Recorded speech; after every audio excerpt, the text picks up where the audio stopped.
Hi guys, Mike Five from Lights and Lines. Here we've got an extra special bonus episode of the podcast, The Inner Sleeve, brought to you by Lights and Lines, your favourite independent record label. Now, the Politics in Music episode we did was so popular, we actually carried on that conversation afterwards and we thought, well, maybe we'll share that as well.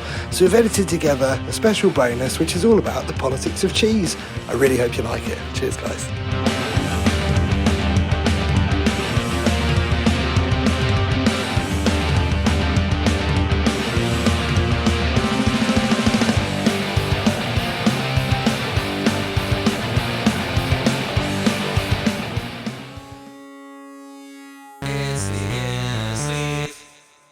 Yep. For some reason, I thought you were going to say I wouldn't trust them to mind my cheese. I was like, how many people? I wouldn't though. I wouldn't trust them to mind my cheese. That's true. You'd come back. You'd be like, "Where's my double Gloucester gone?"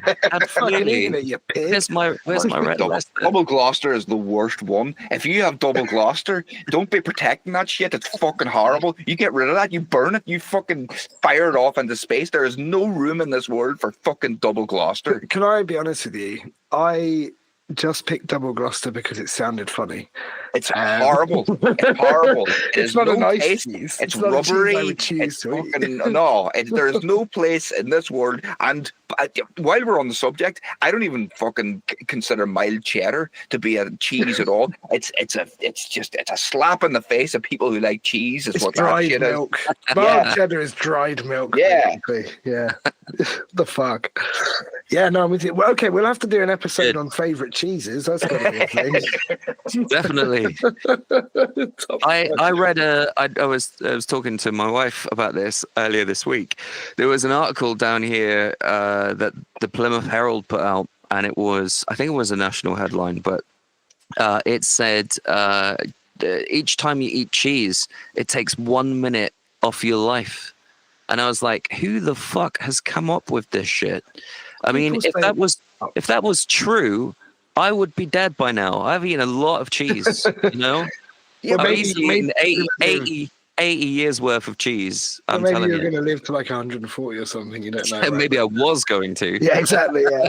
People say that about smoking, and it's like, yeah, I know it's bad for you. I'm not going to sit here and promote smoking. I don't even know what the laws about that are, although it is big and clever and makes you look cool. But I wouldn't promote it. But people say, it takes a minute off your life, and it's like, yeah, but that's another minute at the end of my life where I'm sitting in an armchair like a vegetable, shitting in my pants. I'd rather have a cigarette. So leave me alone. Yeah, that's exactly the point of it. It's the end of it. They never say which part of your life it takes. Come out the middle. 5 minutes. So it's exactly. It's coming out the end. The shittiest part of your life is you're taking that bit off. That theoretically that's a good thing. Yeah, eat cheese.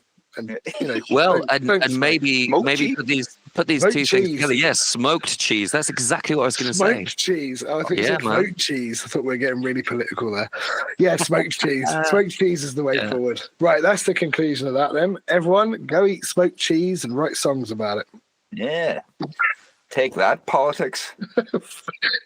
I think we should have talked about what's your favorite political song of all time. I think would have been the perfect way to end that podcast, though. I don't actually know the answer to that. Yeah, I don't even know the answer to it because I would have to take some time to fucking think about it. Well, it's probably a Tom Waits song, to be fair. All right. Whichever. Well, anyway, let's just cut this bit out and end with the cheese, eh? I think almost everything I listen to is political in some way. I was listening to the first Offspring album the other day, and I completely forgot just everything is political in that. It's absolutely fantastic. What I meant to say earlier on is that there are bands like Benefits, for example, who are really unbelievably political and really scathing about the situation in the UK, and I love hearing that. Once every now and then something will crop up and I go, Jesus, that's really angry. It's really like the passion there and the authenticity of how they're feeling. Completely understand that. And so it does still exist. And I guess Benefits are quite mainstream, aren't they, in terms of the popularity? So never heard of them. Honestly, never. I'm gonna go like, I'm not sure if I can do a one right, but Get Up, Stand Up. That's got to be up there. I mentioned Ohio earlier. I think that's amazing Yeah, song that's a about good song. that massacre. Good song. But the other one, it's gone from my. It was just in my head. What's it called? Oh, Fight the Power, Public Enemy. That's got to be up That's there. a good song. Yeah.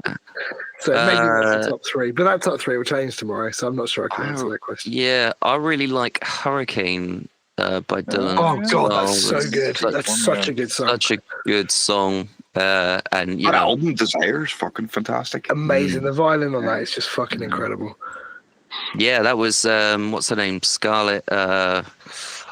Surname escapes me. But yeah, brilliant violin. God Save the Queen, Sex Pistols. That's, Oh, I hate the Sex Pistols. I love Jesus, the Sex I hate them. Pistols. Oh, I fucking hate them so much. Just, Why do you hate the Sex Pistols? Just out of interest? it just, I don't like. I don't even like the music. I don't. I see. I hate his lyrics. I hate what they represent. I just find everything about it repugnant and irritating. Oh, I see. What about the Cranberries? What about, oh my God, War Pigs by Black Sabbath. But what about the Cranberries, Zombie? Yeah, well, but that's That's a tune. Yeah. the thing about that. There's so many much better Cranberry songs. That's what. Oh, yeah, but it's just the first one that comes into my head, right? There's a great song. If you want a fucking song about Northern Irish politics, there's a great song called "The Island" by Paul Brady, who's a man from Strabane, he's literally from down the road. But, What about the Cores? Have they got any good political songs, Grim? Of course. well, Running Away, that's a fairly political act. Yeah. There you go then. Yeah, that's good. I'm impressed with your Cores knowledge. That was sharp, actually. I would not have been able to remember the name of that. I'm Irish. Running Away, was it? Literally, the chorus was everywhere. Was it not called Runaway rather than Running Away? But it was just running. I wasn't gonna, run away. That's pretty political. I was talking about the act, the act of running away. I'm see. giving it to him. Yeah, no, I'm giving it to him. All right, fair. Yeah. Okay. Well, let's end this before we start talking about Bewitched or something, shall we? So. Oh, C'est la vie. C'est la vie. Yeah. I actually, while we're on the subject of Bewitched, that's a pretty good. I went on this. It was like a fucking school trip, or it was for 2 weeks over the summer, in like first year. My first year of secondary school, and there was a guy that we shared a room with. There were loads of us in the room, but there was this one guy, and that song "C'est la vie" by Bewitched had been like fucking everywhere at that time. And the guy, there was this one guy, and he was obsessed with one of the girls from Bewitched, and I can't remember who it was. And it's just, it's not even going to be that good of a story now that I get to the point, but it was just that he was so obsessed with her, he would talk about her in his sleep every night. Yeah, we would be asleep and we'd just hear him talking about her in his sleep. That was how obsessed with her he was. That's not good. That is obsessed. Yeah, well, I don't think he ever did anything about it. Like, he didn't fucking, go up to a rooftop somewhere with a semi-automatic rifle and. No, right. You don't know that, right? Good for him. I do know that. I'm still sort of in touch with the guy. I know his younger brother. So. Yeah. Oh, okay. I am still sort of in touch with the guy because he's me. Yeah. Yeah. I would have said it. Honestly, I would have said it if it was me. I'm sort of in touch with the guy, but he's in prison for stalking. So. And we talked about. Well, we talked about all those Irish protest songs, and nobody mentions "Sunday Bloody Sunday" by U2, your favorite band. I like some U2 stuff. I just hate Bono. Oh, I see. Okay, so it's not a big it's not U2 personal. fan. Like, I quite like I could sit and listen to the Joshua Tree and go, yeah, I appreciate that. It's a good album, but I don't love it. I'm not going to sit there and go, oh, this is incredible. I have to say, Achtung Baby is one of my all-time favorite albums. It's just great album, but I wouldn't put it in my all-time favorites. But we've had this conversation before. Yeah, we have. Yeah, in Devon somewhere. Yeah. We'd had a couple of beers by then as well. Yeah. Anyway, we should probably move on before this just gets wildly out. Further. Yeah. I was thinking about it anyway. It might be. I mean, I might just cut up that little bit at the end with the favorite protest songs. and do it as like a really short bonus episode, like, you know, Yeah, we'll put it out 5 on minutes Sunday. or whatever, you know. Yeah, Might be cool to do that. That would be cool. Here's the other thing. We now need to drop a Simpsons reference to end the show. I think that would be really good. I think it should come from you, Grim. Oh, a Simpsons reference. Yeah, just to end things. Well, I always liked the bit where Smithers comes to Mr. Burns to tell him that you know, people, he's not well liked, and he says it seems that people see you as something of an ogre, sir. And Mr. Burns responds, "An ogre, am I? I had to club them and eat their bones."